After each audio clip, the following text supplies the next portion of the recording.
Assalamualaikum warahmatullahi wabarakatuh. Alhamdulillahirrabbilalamin. Semoga Ananda dalam keadaan sehat walafiat. Semangat puasanya, semangat menghadapi berbagai macam cobaan yang ada di bulan Ramadan, karena kita sedang diuji untuk bisa lebih meningkatkan keimanan dan ketakwaan kita.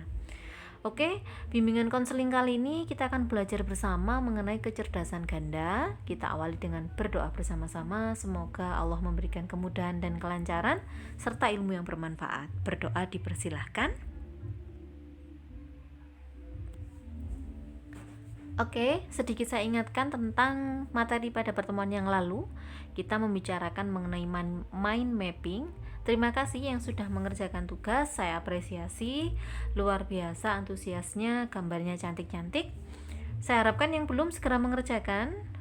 Penggunaan mind mapping ini tidak hanya untuk merangkum, tidak hanya untuk memudahkan sampean untuk membuat catatan-catatan. Di sini sampean juga bisa mengkreasikan menggunakannya untuk tabel planning ya. Jadi misalkan punya cita-cita ingin nanti kuliah di kedokteran, step-stepnya apa saja bisa digambar di gambar yang cantik berbentuk mind mapping. Oke, kita masuk untuk pembahasan hari ini.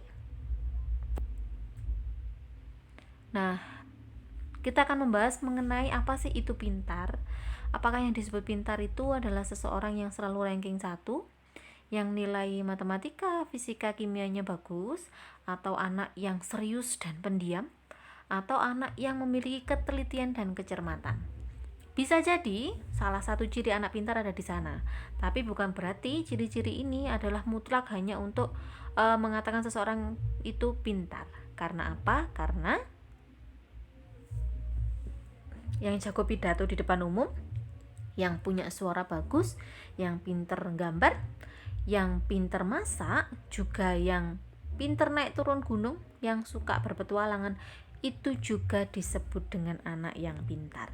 Kenapa seperti itu? Kita cari tahu ilmunya. Oke, perhatikan, pada dasarnya semua orang itu pintar. Kenapa?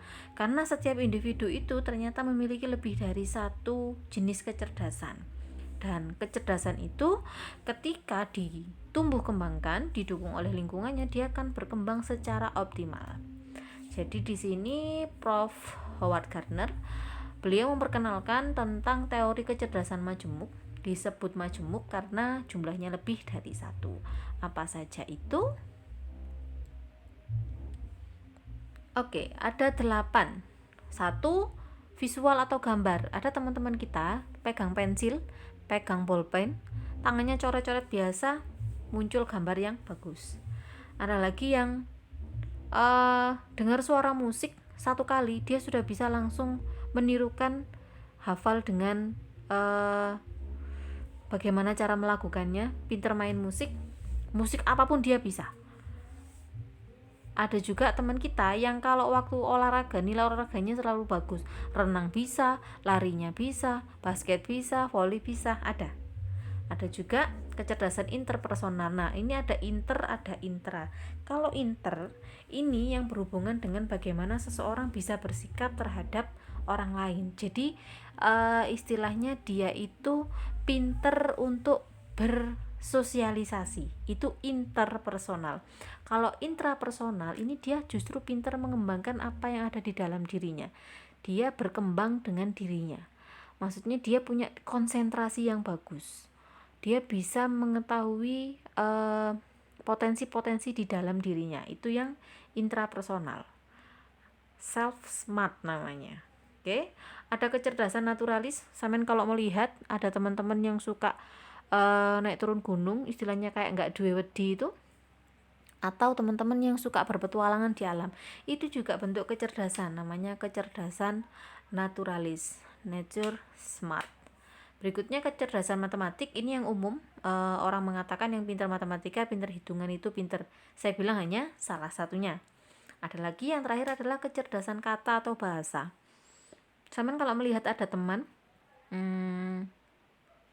waktu pelajaran bahasa, entah bahasa Indonesia, entah bahasa Inggris, entah bahasa Jawa, dia entah kenapa mudah sekali ting-tengnya, mudah sekali nyambungnya, kemudian atau teman yang nerocos bahasa Inggrisnya. Nah, itu ndak usah diiri karena dia memang dari bawaan sudah punya tipe kecerdasan yang itu. Tapi bukan berarti yang tidak punya tidak bisa mengikuti pelajaran dengan baik. Ya. Oke, ada 8 jenis. Ada gambar yang cantik di sini. Saya harap bisa dipahami dengan mudah dan mulai dicari tahu apa saja kecenderungan kecerdasan yang ada di dalam diri sampean. Kenapa saya bilangnya kecenderungan? Karena bisa jadi ciri-cirinya tidak sama persis, tapi hampir-hampir mirip. Sebelumnya saya ingatkan, untuk pertemuan mendatang lebih seru lagi, kita akan membahas mengenai cara kerja otak kiri dan otak kanan. Jika memungkinkan, saya sebenarnya kepingin bisa video call, atau kita bisa Google Meet dan lain sebagainya, karena ini lebih seru. Tapi kita lihat untuk pertemuan mendatang. Tugasnya, untuk yang ikut online, silakan simak link berikut ini. Linknya saya kirimkan ke grup.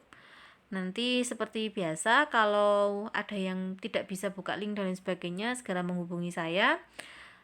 Setelah itu, sampean simak videonya sekitar 5 atau 6 menit. Sampean sebutkan kecenderungan kecerdasan yang sampean miliki itu apa. Boleh lebih dari satu kecerdasan. Tetap dikerjakan di GCR ya. Misalkan nanti ada yang memiliki kecerdasan satu di kinestetik, naturalis, dan interpersonal, silahkan ditulis saja 3 itu lalu diupload di GCR.